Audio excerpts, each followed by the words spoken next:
The champagne glass slipped in my hand as the DJ announced, "Let's all celebrate Emma and Mark's engagement." The ballroom erupted in cheers, sequins catching the light as my younger sister twirled in her brand new designer gown. Everyone clapped, their voices rising over the music, but my chest felt like it was caving in. Before we begin, drop a comment and tell us where are you from and from which city you're watching our videos. And after watching the whole video, don't forget to tell us what would you do in this situation. Be honest, tell me in the comments below. We read every comment. Let's begin. I forced a smile, but my stomach churned. That brand new gown had been bought with my savings. The same savings I had spent 4 years building. Overtime shifts at the firm, skipped vacations, nights when I went to bed with nothing but ramen because the down payment for a house meant more to me than a full fridge. And now? My parents had wiped it clean. It was for the family, my mother had whispered earlier that evening when I confronted her in the kitchen. Her voice was syrupy, like she was doing me a favor. You'll understand one day, Olivia. An engagement party is once in a lifetime. I remember staring at her, my throat burning. A house is also once in a lifetime. That was my money, Mom, not yours. Not Emma's. She had simply adjusted her pearl earrings, dismissing me like a child throwing a tantrum. Dad, of course, didn't look up from his whiskey glass. Now, as I sat at the corner table, watching Emma kiss her fiancé while guests showered them with applause, my hands trembled in my lap. My parents sat front and center, glowing as if they'd just orchestrated the wedding of royalty. And when Mom caught me staring, she leaned back in her chair, lips curling in a mocking smile, mouthing the words, "Be happy for her." That was the breaking point. I swallowed back tears. But rage licked the edges of my veins. I had sacrificed everything for a dream of independence, and in one selfish move, they'd handed it over like a party favor. Just then, a chair scraped beside me. My husband Daniel slid into the seat. His jaw was tight, eyes locked on me like he could see every thought raging inside. "Liv," he whispered, his hand covering mine. "I know. I saw your mom's face when you brought it up. Don't let them humiliate you like this." My lips parted, but no words came. Humiliation was already eating me alive. Before I could stop him, Daniel pushed back his chair again and rose to his full height. He lifted his glass high. "Ladies and gentlemen," his voice cut through the music like a blade, commanding silence. Heads turned. The clinking of forks and chatter died instantly. Even Emma froze mid-giggle, clutching her fiancé's arm. Daniel's eyes swept across the room, cold and sharp. "We've all gathered here tonight to celebrate Emma and Mark's engagement. A wonderful occasion, no doubt. But before you raise your glasses, there's something you should all know. Something about how this party came to be." I felt the air leave my lungs. My pulse hammered in my ears. Mom's face went pale, Dad's grip on his glass tightening. And in that moment, every single guest leaned in, breath held, waiting for his next words. The silence in the ballroom was deafening. All eyes fixed on Daniel, my husband, as he stood tall, his glass raised, his voice steady but razor-sharp. My mother shifted uncomfortably, her pearls glinting under the chandelier light. My father cleared his throat, as if that tiny cough could break the tension. But it couldn't. Daniel had everyone's attention. "This beautiful party," Daniel began, his gaze sweeping over the sea of sequined dresses and tailored suits, "wasn't funded by some generous parents wanting to give their daughter the night of her dreams. No, it was funded with money that didn't belong to them." Gasps echoed across the room. Guests leaned forward, whispering, eyes darting between my parents and me. Emma's smile faltered, her fiancé shifting uneasily at her side. Daniel continued, his voice like thunder in a storm. "That money belonged to my wife, Olivia. She worked years, overtime, weekends, skipped holidays, to save it for the down payment on her first home. A home she dreamed of, a home she sacrificed for. And do you know what her parents did?" His hand trembled with controlled fury as he pointed directly at my mother. "They drained every cent and spent it on this spectacle." My mother stood abruptly, her chair screeching against the polished floor. "Daniel, that's enough," she snapped, her voice tight, desperate to maintain composure. "This is not the place." "Oh, I think it is," Daniel cut in, not lowering his voice one bit. "Because while all of you are clapping for Emma, my wife is sitting in the corner, humiliated. Do any of you realize what she's lost tonight? Do you even care?" Every head turned toward me. My face burned under the weight of their stares. My fingers curled tightly around my napkin, knuckles white. Emma finally found her voice, her tone sharp, defensive. "Olivia, is this true? Did you really think your savings were more important than my engagement?" The words hit me like a slap. My chest heaved as I stood, my voice trembling but loud enough to carry. "Emma, it wasn't about choosing between you or me. It was my money. I earned it. I lived frugally for years because I wanted security, a place of my own. And our parents stole it without even asking." A ripple of whispers surged through the guests. Some looked horrified. Others exchanged uncomfortable glances. Mark, Emma's fiancé, rubbed the back of his neck. "Emma, I didn't know." His tone carried unease, his hand slipping from hers. My mother's voice grew shrill, her mask cracking. "Oh, stop this drama. Olivia, you're being selfish. Family sacrifices for family. One day you'll be grateful we invested in something that brings people together instead of bricks and walls." Daniel laughed bitterly, shaking his head. "Bricks and walls? That selfishness, as you call it, was your daughter's dream. And you crushed it for a party that'll be forgotten by next week." I locked eyes with Mom, my voice low but piercing. "Do you know what it feels like to watch my future vanish just so you can play hosts of the year? You've taken more than money from me. You've taken my trust." The room went still again. Emma's face hardened, her jaw clenched. "Maybe you're just jealous, Olivia. Maybe you can't stand that I'm happy and celebrated." A bitter laugh escaped my lips. "Jealous?" "No. Devastated that my own parents thought my sacrifices meant nothing? Yes. Betrayed that you let them do this without a word? Absolutely." Mark stepped away from Emma slightly, his expression torn. "If I'd known, I never would have allowed this." "Emma, this isn't right." Guests shifted uncomfortably in their seats. Some shook their heads in quiet disapproval. My father finally stood, his voice booming in his usual commanding way. "Enough. Olivia, sit down. Daniel, stop humiliating this family. We did what needed to be done." But Daniel didn't flinch. He set his glass down slowly, deliberately. "No, you did what was easiest for you. You paraded your younger daughter in front of the world while stabbing your elder one in the back." He reached into his jacket pocket, pulling out a folded envelope. "What you don't know is, Olivia and I are not powerless. You've taken from us, but we came prepared." All eyes zeroed in on the envelope. My heart pounded so loud I could barely hear anything else. Mom narrowed her eyes. "What is that?" Daniel's lips curved in a grim smile. "The deed to a house. Signed yesterday. Paid for. Not by you, not by anyone here, but by Olivia and me together. Tonight, while you toast Emma, remember this. You tried to take her future, but she already built it herself." The envelope slapped against the table as he dropped it, the sound echoing like a gavel strike. Guests erupted into murmurs. My parents' faces drained of color. Emma's mouth hung open, stunned, and in that single moment I felt something shift. For the first time that night, the humiliation in my chest was replaced with something stronger. Pride. Vindication. Daniel wrapped his arm protectively around me, his voice softer now, but still cutting. "So go ahead. Dance, toast, enjoy the music.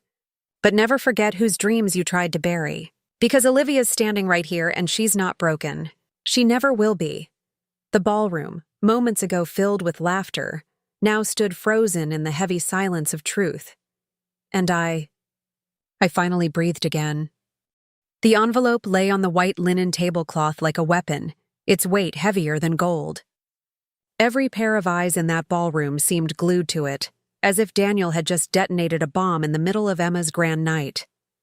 Mom's lips trembled as she tried to recover her composure. A house?" she stammered, her voice unsteady. "You're lying. There's no way you two could afford that without our help." Daniel's jaw tightened. We didn't ask for your help. We didn't need it. And after what you've done, we'll never want it. The guests gasped. Some nodded quietly, clearly impressed. Others sat in stunned silence, sipping their champagne nervously. My father slammed his glass down, the amber liquid spilling onto the tablecloth. This is disrespectful. You've hijacked your sister's engagement party to make some ridiculous announcement? Do you have any shame? My voice cracked as I stood, my legs trembling. Shame? You stole from me, Dad.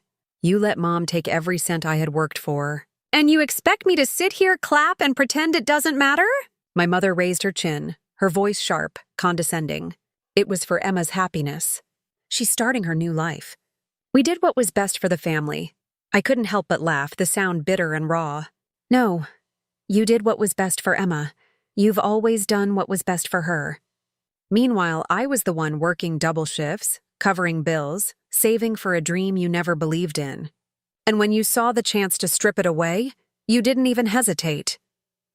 Emma's face flushed deep red, her hand still clutching her fiancé's arm. You're making me look like a thief, Olivia. Do you have any idea how humiliating this is for me? Humiliating for you? My chest heaved as my anger finally spilled over.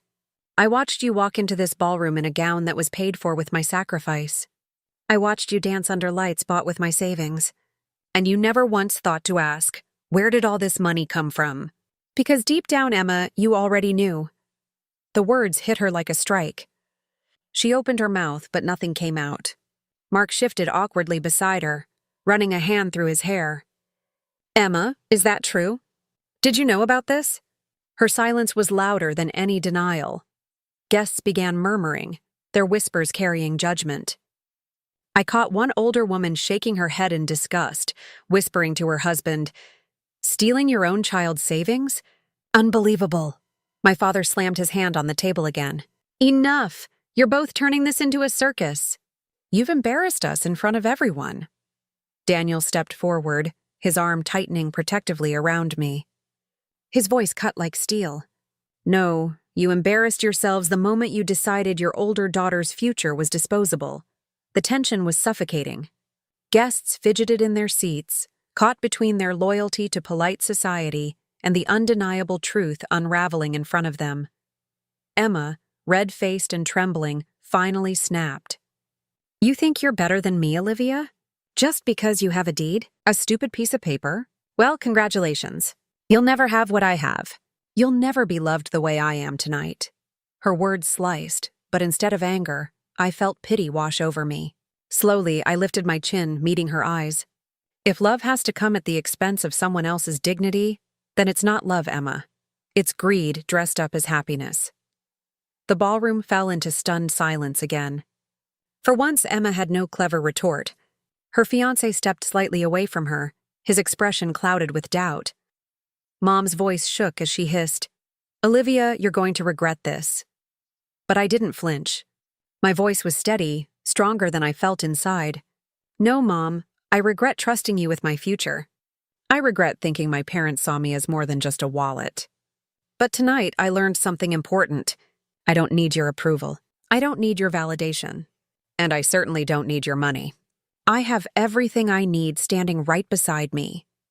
I turned toward Daniel, his hand clasping mine with quiet strength. The guests erupted, not in laughter, not in mockery, but in applause. Soft at first, then louder, until the claps echoed across the ballroom. Not for Emma's engagement, but for the truth that had just shattered the room's false perfection. Emma's face crumpled, her dream night dissolving before her eyes. Mom and Dad sat stiff, faces pale, unwilling to accept the humiliation settling over them. And me, for the first time in years, I felt like I could breathe again. I didn't just have a husband who believed in me, I had finally reclaimed my voice. But deep down, I knew this war with my parents wasn't over. Tonight was just the beginning. The applause faded, but the damage was done. The glossy image of a perfect engagement party had shattered, leaving shards of truth scattered across the ballroom floor. My parents sat stiffly, refusing to meet anyone's eyes, while Emma stood frozen, her face blotchy with rage and humiliation. Daniel's hand remained steady in mine, grounding me as whispers buzzed through the crowd like hornets. I could feel the shift. People no longer saw me as the bitter older sister, but as the wronged woman who had finally spoken up. Emma broke first. Her voice cracked as she shouted, "This was supposed to be my night. You ruined everything, Olivia." "Everything?" Mark, her fiancé, finally stepped forward, his tone uneasy. "Emma, she didn't ruin it. Your parents did. And you didn't stop them." Gasps rippled again. Emma whipped around to him, her eyes wide. "Mark, don't take her side!" But his expression was grave, his jaw clenched. "I'm not taking sides. I'm facing facts.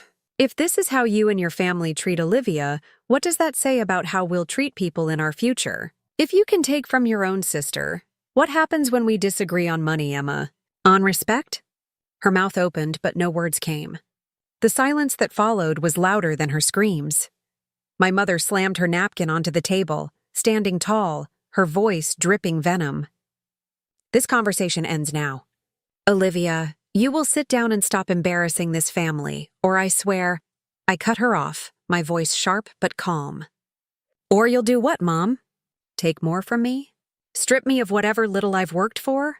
I shook my head slowly. "No, you've already taken enough. You don't get to control me anymore." Dad's fists clenched at his sides, his voice thunderous. "You ungrateful child. We raised you, fed you, gave you everything, and this is how you repay us?" The words twisted like a knife, but I didn't let them sink. Instead, I straightened my shoulders and spoke clearly enough for the whole room to hear. "You didn't give me everything. You gave me survival. I built everything else myself. And tonight, you proved what I always feared, that your love comes with conditions. Well, I don't want that kind of love anymore." The guests shifted, uncomfortable, yet captivated by the raw honesty. Some nodded in quiet agreement. Others avoided eye contact, unwilling to face the ugliness playing out. Daniel placed a protective arm around me, his voice steady and final. "We don't owe you anything. Olivia is done being your scapegoat. You can call her ungrateful, but the truth is she's stronger than all of this. And from tonight onward, we won't allow you to touch a single piece of her life again." Emma's sob broke through the tension, high-pitched and ugly. "You're all turning against me." She clutched at Mark, desperation in her eyes. "Please, don't listen to them. We're supposed to be happy." Mark's expression was hollow now, as if a veil had been lifted. "Emma, I don't know if I can trust this anymore. If this is what happiness looks like, maybe we need to rethink everything." Her knees buckled, and she collapsed into a chair, tears smearing her makeup. My mother rushed to her side, shooting daggers at me. "Look what you've done! You've destroyed your sister's engagement." I inhaled deeply, my voice calm despite the storm raging inside. "No, I didn't destroy it." I told the truth. "What happens next is on you." The silence that followed was suffocating. My parents sat by Emma, their faces masks of bitterness and denial. But I felt none of their weight anymore. For the first time in years, I was free of it. Daniel turned to the crowd, his tone polite but firm. "We'll be leaving now. Thank you all for your time." And with that we walked out, hand in hand, heads high. The sound of whispers followed us like a tide, but I didn't care. My chest felt lighter with every step. Outside, the cool night air hit me like a cleanse, washing away the heaviness of that room. I looked at Daniel, tears brimming in my eyes. "You didn't have to do that in there. But you did. For me?" He brushed his thumb gently across my cheek, his voice warm. "I'd do it 1,000 times, Liv, because you deserve better than the life they tried to force on you." I smiled through the tears, my heart swelling with a mix of relief and love. For once I wasn't defined by my parents' choices. I wasn't the daughter they could control, or the sister they could overshadow. I was Olivia. A woman who had fought, lost, and reclaimed her future, all in one night.